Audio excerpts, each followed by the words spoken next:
I buried my husband on a Tuesday morning, with rain soaking through my black prayer covering and the bishop's words disappearing into the gray sky before they reached my ears. I didn't cry. I couldn't. Because 3 days before Samuel died, he had whispered something to me in the hospital room, his hand gripping mine with a strength that shouldn't have been possible for a man whose heart was failing, and those 7 words had frozen everything inside me. Emma, the barn key, you must burn what you find. I remember staring at his face, waiting for him to explain, waiting for him to tell me what he meant. But his eyes had already drifted closed, and the machines kept beeping their steady rhythm, and 4 hours later my husband of 12 years was gone. The barn key. I had never been inside that barn, not once. When Samuel built it 8 years ago, I had asked him what it was for.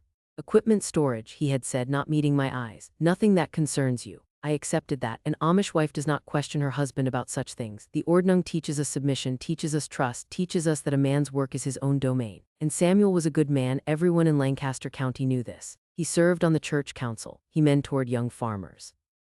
He donated generously to families in need during poor harvests. Everyone loved Samuel Lapp. Everyone, so I never questioned the barn. I never questioned the heavy padlock that hung on its door, even when our own equipment shed sat half empty and rusting. I never questioned why he went there late at night sometimes after I had fallen asleep and returned before dawn with his boots caked in mud that wasn't from our fields. I never questioned. I simply trusted. And now, standing in the cemetery with mud on my own boots and my husband's body 6 feet beneath me, I realized I had been trusting a man I didn't actually know. The funeral dinner passed like a fever dream. 87 people crowded into our farmhouse. 87 plates of cold cuts and potato salad and funeral pie. 87 condolences delivered with downcast eyes and gentle handshakes. Sister Emma, the Lord gives and the Lord takes away. He was such a devoted servant. If you need anything at all, I nodded to all of them. I smiled. I accepted their casseroles and their Bible verses and their promises to pray for me. But my hand kept drifting to my apron pocket where the barn key sat heavy against my thigh. I had found it in Samuel's bedside drawer the night before the funeral, tucked beneath his Bible. A single iron key, cold and unremarkable, attached to a leather cord worn soft from years of handling. Burn what you find. Why would he want me to burn it? What was in that barn? And why did he wait until he was dying to tell me? That night, after the last casserole dish had been washed and returned and the last buggy had disappeared down our lane, I stood at the kitchen window and watched the barn. It sat at the edge of our property, half hidden by a row of maple trees Samuel had planted the same year he built it. To anyone passing by, it looked ordinary. Red-painted wood, a sloped roof, 2 small windows near the top that reflected nothing but darkness. But I had never seen anyone go near it, not farmhands. Not neighbors, not even the bishop. And now I was supposed to burn whatever waited inside. The kerosene lamp flickered on the table behind me. The house creaked with the silence of a man who would never walk through its doors again. I wrapped my shawl tighter around my shoulders and made a decision. I would not burn it, not until I understood. The path to the barn had grown over with weeds in the years since Samuel built it. No one maintained this trail. No one was supposed to walk it. The key turned in the lock with a sound like old bones cracking. The door swung inward. The smell hit me first, not dust, not decay, not the expected scent of a building sealed for 8 years. It smelled like her. Lavender soap and fresh bread and something else, something that made my stomach clench with a recognition I didn't want to name. A woman's scent. A home scent. I raised the kerosene lamp higher and I stopped breathing. The barn wasn't a barn, it was a house. A perfectly preserved, meticulously maintained, fully furnished house. My lamp revealed a kitchen table set with 2 plates, a rocking chair positioned beside a cast-iron stove, hand-sewn curtains on the windows, a braided rug covering the wooden floor, a shelf lined with books, English books, forbidden books, and below them a writing desk covered in letters. I walked through that space like a ghost haunting her own discovery. Every detail was deliberate. Every object had been chosen with care. The quilt on the bed, hand-stitched in a pattern I had never seen before. The dried flowers hanging from the rafters, the small wooden cradle in the corner. The cradle stopped me. It was empty, but it had been used. The indent in the small mattress told me that. The carefully folded blanket inside told me that. The tiny sock, one single sock, pale blue, hand-knitted, told me that. I sat down on the floor. I couldn't stand anymore. I don't know how long I stayed there on that braided rug, staring at that empty cradle. Minutes, hours. The lamp burned lower and the shadows grew longer, and somewhere outside an owl called into the darkness. When I finally rose, I walked to the writing desk. The letters were tied in bundles with kitchen twine, dozens of them, maybe hundreds, all addressed in Samuel's careful handwriting to the same name, Miriam. I had never known a Miriam. The first letter I opened was dated 12 years ago, the same month Samuel and I were married. My dearest Miriam, I cannot stop thinking of what we discussed. The bishop will never permit it. The church will never accept it. But my heart cannot accept their answer. I will find a way. I swear to you, I will find a way. The second letter, 6 months later. The barn is nearly finished. It is not much, I know, but it will be safe. No one will find you here, and I will visit as often as I am able late at night when Emma is sleeping. She suspects nothing. She is a good woman and I hate deceiving her, but she is not you. She has never been you. I read those words 3 times before they became real. She is not you. She has never been you. The letters told a story I couldn't stop reading. Samuel had been in love with an English woman, a nurse he met at Lancaster General Hospital when he accompanied his father for treatment years before we married. Her name was Miriam Foster. She was kind, he wrote. She was patient. She understood him in ways no Amish woman ever had. When his father died, Samuel continued visiting the hospital. When Miriam became pregnant, Samuel panicked. When the bishop refused to permit a marriage to an outsider, Samuel made a choice. He would marry an Amish woman, me, to maintain his standing in the community, but he would keep Miriam close. He would build her a home on his own property. He would raise their child in secret just beyond the tree line while I slept in our marriage bed unaware. I was the cover. I was never the love. I was never even the choice. The letters continued for 12 years. Samuel documented everything: Miriam's pregnancy, the birth of a daughter they named Hannah, first steps, first words, the nights he spent in the hidden house teaching his child to read while I assumed he was tending livestock, the Christmas mornings he celebrated with them, exchanging English gifts that the Ordnung would have condemned, before walking back to our farmhouse and sitting beside me in worship. Hannah asked today why she cannot meet her other mother, one letter read. I did not know how to answer. How do you explain to a child that her father is living 2 lives? How do you explain that he loves her completely but he cannot claim her? Another letter written 3 years ago. Emma made me a pie today. Apple, my favorite. She smiled when she set it on the table, so eager to please me, so unaware of everything. I almost told her then. I almost destroyed her world to relieve my own conscience, but I am a coward. I have always been a coward. The last letter was dated 6 months before Samuel's death. Miriam, I think my heart is failing. The doctor says it is serious. I don't know how much time I have left. I need to make arrangements for you and Hannah. I need to find a way to provide for you without exposing everything. But I am so tired. I am so tired of the lies. I am so tired of being 2 men in one body. Please forgive me. Please tell Hannah I love her. Please. It ended there, mid-sentence, mid-life. The sun was rising when I finally stopped reading. I had been in that hidden house for 7 hours, and my entire marriage had been rewritten in the span of a single night. Every tender moment I remembered, every kiss, every kindness, every whispered prayer beside our bed now carried a shadow. Was he thinking of her when he held me? Was he wishing I was her? Was I ever anything more than a necessary deception? I walked to the kitchen area and opened the cabinets. Flour, sugar, canned vegetables. Everything a woman would need to cook for herself and a child while remaining invisible to the world outside. I opened the small wardrobe in the corner. Dresses, English dresses with buttons and patterns and colors that would have drawn stares at any Amish gathering, and beside them smaller dresses, a child's clothing carefully pressed and folded. I opened the nightstand drawer beside the bed, a photograph. My hands trembled as I held it to the lamplight. The image showed a woman with gentle eyes and light brown hair, sitting in the rocking chair I had just passed. In her lap sat a girl of perhaps 10 years old, with Samuel's chin and Samuel's smile and Samuel's unmistakable features. Hannah, the daughter I never knew existed. The daughter Samuel had raised 100 yards from my kitchen window while I hung laundry and baked bread and prayed for children I could never conceive. I was still holding the photograph when I heard it. A sound outside the barn, footsteps. My entire body went rigid. No one came to this part of the property. No one had reason to. The funeral was over. The visitors had gone home. I was supposed to be alone in my grief, but someone was walking toward the hidden house. Someone who knew it was here. I blew out the lamp just as the door opened. The woman who entered was older than me, perhaps 60, with silver hair pulled back in a tight bun and eyes that had seen too much sorrow. She wore a plain gray dress, not Amish but not entirely English either. Something in between, something hidden, and when she saw me standing in the darkness, she did not scream. She did not run. She simply stopped and her shoulders sagged and she said, "You must be Emma." I couldn't speak. "I'm Miriam's mother," she said. "I've been coming here once a week since she left to check if anything has been disturbed, to make sure Samuel kept his promise." "What promise?" I whispered. "To protect her, to keep her safe, even after," she hesitated, "even after what happened." My heart, which I thought had already broken beyond repair, cracked further. What did happen? We sat at the kitchen table, the table meant for Samuel and his other family, and Miriam's mother told me everything. Her name was Ruth Foster. She had helped Samuel build this hidden house 12 years ago when Miriam's pregnancy could no longer be concealed. She had watched her daughter and granddaughter live an invisible life, hidden from the Amish community, hidden from the world, hidden from me. She had kept Samuel's secret because Miriam loved him, because Hannah needed a father. Because the alternative, exposure, shame, excommunication for Samuel, would have destroyed everyone. But 3 months ago, everything changed. A man had come to the hidden house late at night. Ruth didn't know his name. She only knew that Samuel had been terrified of him, that Samuel had begged him to leave, that Samuel had offered him money, all the money saved for Miriam and Hannah's future, if he would just disappear. He said the man knew everything, Ruth whispered. He said the man had proof, letters, photographs, evidence that would destroy Samuel's entire life if it ever came to light. What did he want? Not money, not at first. He wanted Samuel's influence. He wanted Samuel to convince the church council to sell a parcel of farmland to an English developer. When Samuel refused, Ruth's voice cracked. 2 days later, Miriam and Hannah disappeared. Their beds were empty.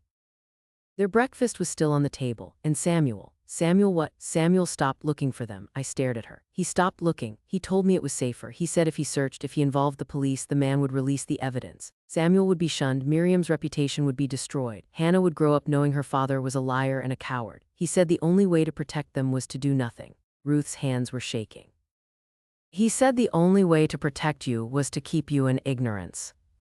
The room spun around me. My husband had known who took Miriam and Hannah. He had made a choice, the same choice he had always made: protect the secret, protect the lie, even if it meant abandoning the woman he claimed to love. What about the barn key? I asked. Before he died, Samuel told me to burn everything inside. Ruth's eyes widened. Burn? He wanted you to burn it. Yes, he said. I stopped. Burn what you find. He wasn't trying to protect his reputation anymore. A dying man has no need for reputation. He was trying to protect me, because if I found the letters, I would learn the truth, and if I learned the truth, I would start asking questions. And if I started asking questions, the man who took Miriam and Hannah would learn that Emma Lapp knew too much. I need to find them, I said. Ruth grabbed my arm. You can't. If Samuel was afraid of this man. Samuel was afraid of losing everything he had built. I have nothing left to lose. I stood up, and my legs felt steadier than they had in days. Who was the developer, the one who wanted the farmland? I don't know. Samuel never told me his name. He only said it was someone who knew the church, someone who knew how to apply pressure, someone inside, someone close. Someone who had attended my husband's funeral and offered condolences while knowing exactly what secrets the dead man carried. I thought of the 87 people who had passed through my farmhouse, the bishop with his gentle prayers, the deacons with their solemn faces, the church members who had loved Samuel so completely. One of them had destroyed him, and I was going to find out who.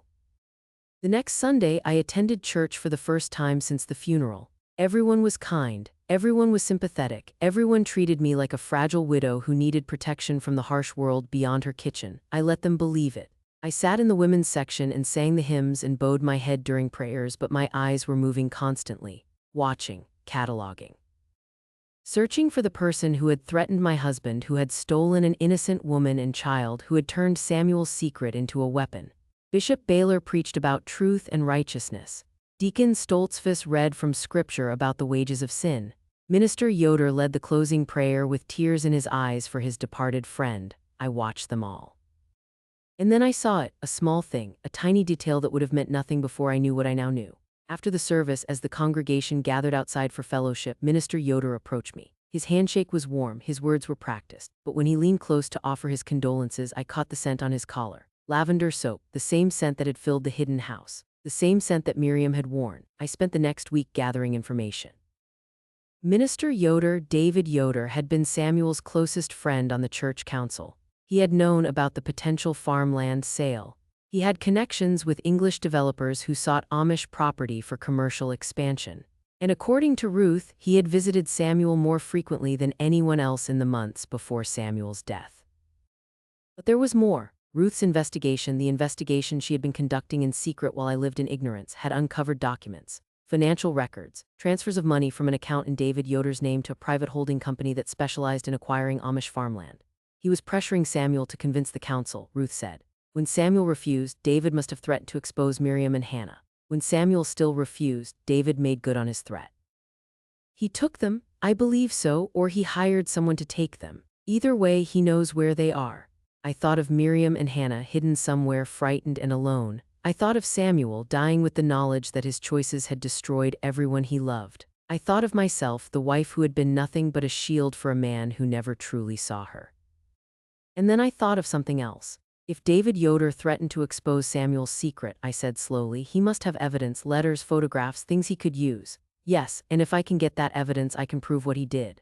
Yes, Ruth hesitated. But Emma, if you do this, Samuel's reputation will be destroyed. The community will know everything. Miriam and Hannah will be exposed. You will be exposed. Are you prepared for that?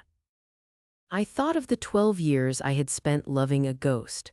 The 12 years I had prayed beside a man who was praying for another woman. The 12 years of silence and submission and blind, unearned trust. I've been exposed since the moment I opened that barn door, I said. I just didn't know it yet. The evidence was in David Yoder's home office, behind a locked drawer in a desk that he assumed no one would ever search. But David Yoder had never considered the possibility of a widow with nothing left to lose. I waited until the next church Sunday, when his house would be empty and the entire congregation would be gathered in worship. I slipped away during the second hymn, walked the half-mile to his farm, and entered through a window I had seen him leave unlatched 2 days earlier during a youth singing. The locked drawer gave way to a screwdriver. Inside, I found everything. Letters between David and an English developer named Richard Carver detailing plans to acquire Amish farmland through persuasion. Documents showing payments made to David for his consultation services. And photographs, dozens of photographs of Samuel entering the hidden house, of Miriam sitting in the window, of Hannah playing in the small yard that no one else could see. But the most damning evidence was a notebook. In David's handwriting, a list of instructions. Phase 1, acquire photographic proof of SL's secret family. Phase 2, present ultimatum, council vote or public exposure. Phase 3, if refusal, remove leverage, MF and child. Phase 4, after council vote, dispose of evidence. Remove leverage. Those 2 words meant Miriam and Hannah. David Yoder had orchestrated their disappearance to force Samuel's compliance with the land sale. And when Samuel died before the vote could happen, the plan had been left unfinished, but Miriam and Hannah were still missing. I took the notebook, I took the photographs, I took everything, and then I walked directly back to the church.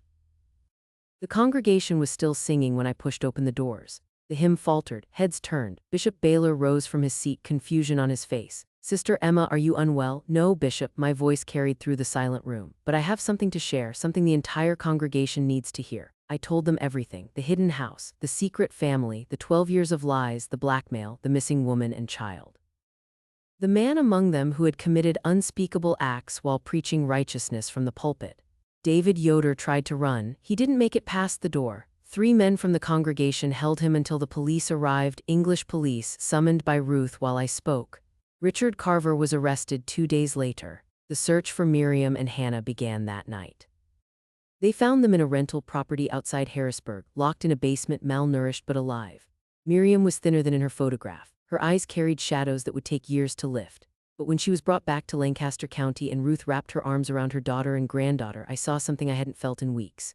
Hope. Miriam asked to meet me. We sat in the hidden house, her house, surrounded by the evidence of Samuel's double life. She was trembling, I was hollow. Neither of us knew what to say. I'm sorry, she whispered finally. I knew about you, I knew he was married, I knew what we were doing was wrong, but I loved him and I had nowhere else to go. I know, I said, I read the letters. I never wanted to hurt you. You didn't. I looked at her, this woman who had shared my husband's heart, who had borne his child, who had lived in shadows while I lived in light. Samuel made his choices, you made yours, and I made mine by never asking questions I should have asked years ago. Can you forgive him? I thought about that for a long moment. He was a coward, I said. But he was also a man who tried to protect the people he loved, even when he went about it in the worst possible way. I don't know if I can forgive him, but I can understand him, and that might be enough. The community's response was complicated. Some blamed me for exposing Samuel's sins and bringing shame to the church. Others blamed Samuel for living a lie. Some blamed Miriam for tempting a married man. Some blamed David Yoder for his greed and cruelty. But the bishop, old Bishop Baylor, who had baptized me and married me and buried my husband, came to my farmhouse one evening and sat at my kitchen table with tears in his eyes. I failed you, he said. I failed Samuel, I failed Miriam. We were so focused on preserving our ways that we forgot to preserve our people. It's not your fault. It is all our fault. A system that demands perfection creates only hypocrisy. A community that punishes honesty breeds only deception. He took my hand. Emma, I cannot undo what happened, but I can promise you this, the church will protect Miriam and Hannah. They will have a home here if they want it, and you, he paused, you will always have a home here too. 6 months have passed. David Yoder is in prison. Richard Carver is awaiting trial. The hidden house has been opened to the light, and Miriam and Hannah have begun the long process of healing. I still live in the farmhouse. I still wear my prayer covering. I still attend church on Sundays and bake pies on Saturdays and hang laundry in the yard while the maple trees rustle in the wind. But I am not the same woman who trusted a man simply because he was her husband. I am not the same woman who accepted silence as peace. I am not the same woman who loved a ghost for 12 years without knowing she was sharing him with another. Samuel's grave is marked with a simple stone, the way our people do. I visit it sometimes when the evening is quiet and the fireflies are beginning to rise from the fields. I don't speak to him, I don't need to. The barn key sits on my nightstand now, beside a photograph of Miriam and Hannah, not as secrets but as family. The kind of family you choose rather than the kind you're born into. I never burned what I found. I let it burn me instead until everything false was ash and only the truth remained. And in that truth I finally found something Samuel never could: freedom.